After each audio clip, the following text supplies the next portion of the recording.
So here's the thing about the iPhone, right? I'm not going to say the iPhone is dead. It's over, right? It's done. No, never. So here's what I'll say about Apple, right? There might be a perception change coming, and or even if it's not a perception change, there might be some macro factors that are gonna stifle Apple for a little while, and part of it's their own fault. Let me get a marker. Couple things about Apple. Apple's always had a bit of a cult following, right? Not always, but basically, okay?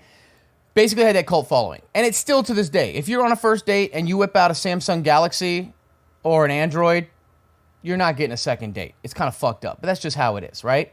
And what happens is that Apple has always had that basis of I need to own the latest. And let's be real. Let's not pull any punches here. It's always been a status thing, right? If you have the latest, then obviously you have money, or at least you have you keep up to date and you have the brand. Personally, I've now owned 4 iPhones in my life. I've owned the iPhone 7. No, sorry, the iPhone original, the iPhone 5. What do I have now? The 11, right? So I've owned 3 iPhones. I'm a boomer. Also, I just used it until it didn't work anymore. I think I might have had the 7 as well. I don't know. I can't remember, but whatever. That's just me because I just do my own thing. But there are people out there who have generally bought every single iPhone that came out. They needed to have it, right? And the thing is that you could always tell the difference between the new one in some way, some way, right? Whether it was the bigger screen, whether it was the different cameras, whatever it was.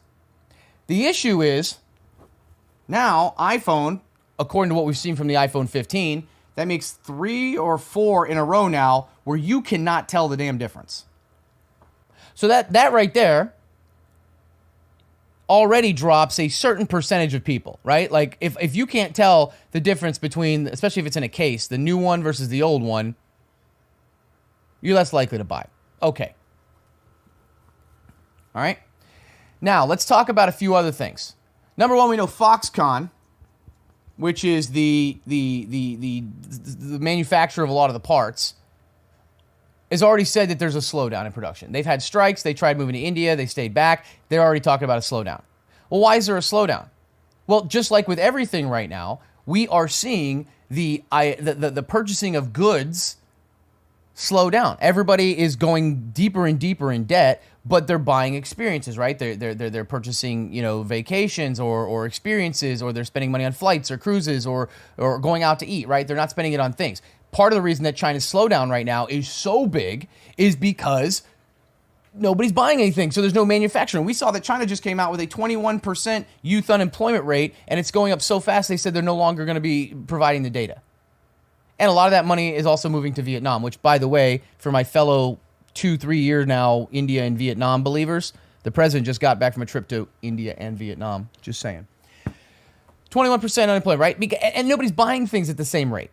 It's just not happening. We're seeing retail inventories increase as well. So if you've got a slowdown in spending on items, especially electronics, Apple's already said that they're expecting a slowdown.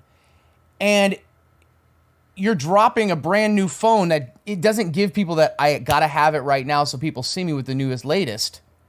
When you're already seeing a decrease in purchasing on electronics and the manufacturers of those electronics are seeing huge drawbacks, the question then becomes is this just a macro environment thing, or is Apple losing its touch?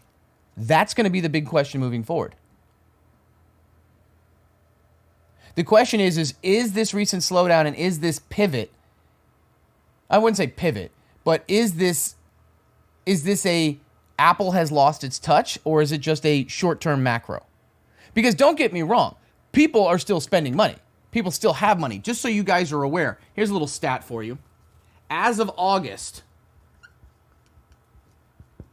household net worth in America is now $154 trillion.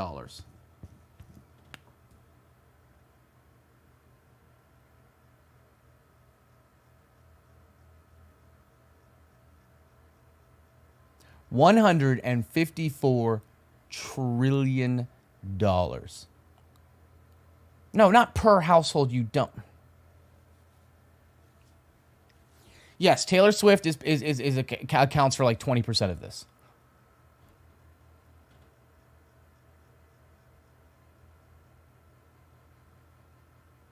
Is that a lot? Well, yeah.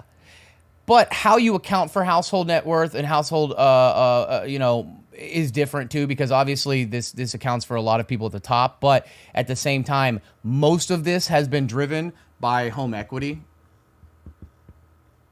So while this number is pretty, a lot of this is fluffed, because if people were selling their houses at the high equity and buying more houses and it was driving up equity, it would be different. But when everybody's sitting on equity that they can't offload, it's like ghost equity.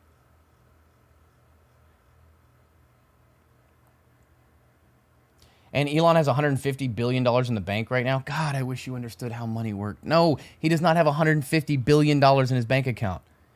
And he's got more money overall this morning after Tesla popped 6%. But no. You can't base purchasing power based off of net worth. I'm sorry, guys. Did I write purchasing power somewhere? Was it? No. Okay, I guess that wasn't me.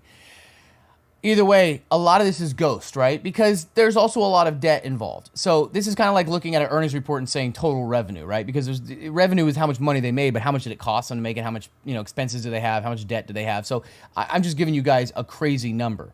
Okay, 154 trillion. So I'm not saying this is the end of Apple. I'm just saying that right now Apple has gotten complacent or stale, or it's just the idea that if we keep putting out a new iPhone, there will be enough people to buy it to justify it, because we don't want to slow down and skip a year. Now, one thing to keep in mind is that Apple actually did well, not last earnings, but the couple earnings before, because of MacBooks. That was the surprising. MacBooks actually carried them. Now, they are going to come out with a new Apple AirPods, which, by the way, I've owned 2 sets of AirPods in my life. Both of them, I lost one of the AirPods within a month, and so I just stopped buying them, and now I go get those fucking, those like cheap versions or whatever. I don't even have the little iPods anymore. I get that big, thick one that goes around your neck with the little things that go up, because I just lose them otherwise. How do you lose AirPods? Because I go to sleep with them, and then they fall, and then my dog chews one of them, or we went on Airbnb one time, and I fell asleep with it. I couldn't find it, and then thought maybe I packed it, and then we got a call from the lady that, like, they washed it in the sheets and shit. It's so easy. So now I just use ones that don't fall out. I don't go to work out and think, man, I better have AirPods so people see me working out knowing I have AirPods. I go to the gym and I see everybody has fucking AirPods. I'm like, wow. Cool. Hope that works out for you. Let me do my workout.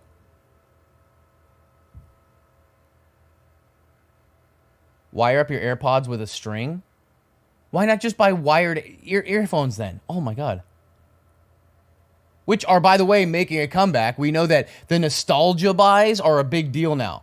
Wired earphones and wired earphones and flip phones are making a comeback. They're like 600% increase in sales. It's insane.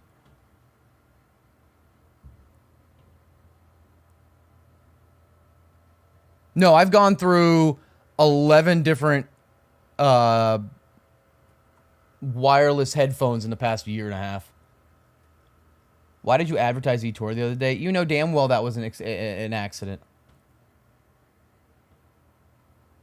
So it's worrisome if they raise prices right now? Honestly, yeah. I think if Apple were to raise the price of the new iPhone, I think it would be devastating for them. And it's always a tough decision, because look at what Tesla's doing, right? Like, Tesla has continued to drop prices. Like, I forgot I had the chart somewhere, but like I think it was Model X or S, I forgot which one, started the year at like $109,000, and now those new ones are selling for like $79,000. And people who own Teslas fucking hate this, because that's the resale value of your car, right? It's like with a house, right? You get what's called a comp set, right? Your house, the value of your house is oftentimes based on what other houses around you are selling at. That's why it's so, some people love HOAs, because they keep the value high, because you want to have uniformity. Except my HOA, fuck you. But either way, the Tesla prices have been dropped. So somebody who bought that Tesla model beginning of the year, their car has now lost not just the depreciation, but just the value itself is $40,000 less. Okay? Now, here's a crazy thing that a lot of people don't realize. You may sell a significant more amount of vehicles because the price is cheaper, but your profit margin is so much smaller in each one that you can sell 50% more cars and still take a loss, as if though you were selling at this level because of profit margins. So that's why it's always a problem when you increase prices on something. If your sales don't go up, it costs you the same to make it, maybe even more for marketing, you take a bigger hit on that margin.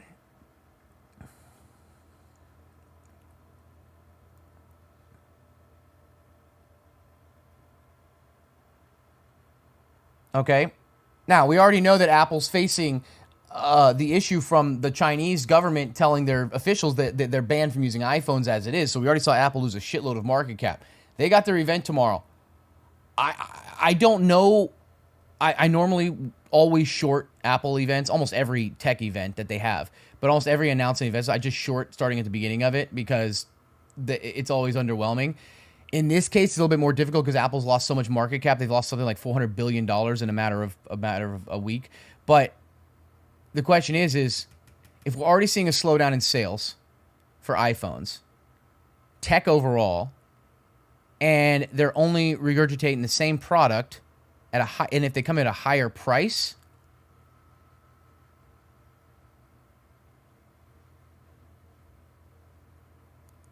and you wonder why they DMCA you? How dare you?